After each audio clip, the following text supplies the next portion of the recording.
Dubai. Kaya't sumali na at tumutok sa programa kung saan kayo ang bida. Kwentong Disyerto.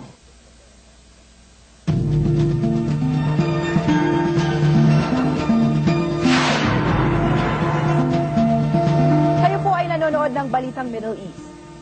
Lumahok ang mahigit 200 diving enthusiasts sa beach cleanup drive na inorganisa ng PhilJed Divers League sa Jeddah. Ang proyekto ay sinuportahan ng Project Aware Foundation. Narito ang ulat ni Francis Salud.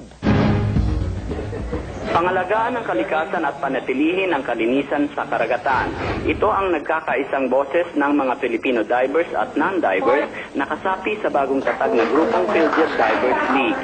Sa isang pagtitipon ng grupo sa Orient Pearl Restaurant, kanilang tinuran ang kahalagahan ng pagpapanatili ng kagandahan at kalinisan ng karagatan. Ang PhilJed Divers League ay itinatag bilang isang organisasyon para sa mga Pilipino na mahilig mag-scuba dive, especially dito sa Jeddah. Ito ay ang nagbibigay ng identity sa atin dito sa Jeddah, especially wherein tayo as sa Pilipino ay mayroong sariling organisasyon upang tumulong sa mga environmental projects such as mga beach cleanup. Naging panauhing pandangal si Assistant Labor Attaché Des Dicam at Pag-ibig Representative Espenting Bayan. Isang malawakang beach cleanup drive sa North of Hur ang isa sa naging aktibidad ng PhilJed nung nakaraang buwan.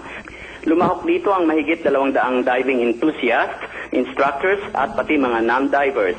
Sa pakikipagtulungan ng Blue Reef Divers at Project Aware Foundation, sinuyod ng grupo ang ilalim ng dagat at inisa-isang pulutin at hakutin ang bulto-bultong nakaimbak na mga basura. Namahagi rin sila ng mga black bags na siyang ginawang pansamantalang imbakan hanggang sa tuluyan itong mahakot. Sa kabuuan ay may tinatayang 2 toneladang basura ang kanilang naipon mula sa ilalim at paligid ng naturang beach. Aminado si Ulanday na di biro ang kanilang clean-up drive at nakasalalay pa rin sa pakikipagtulungan ng publiko ang ikatatagumpay ng kanilang proyekto.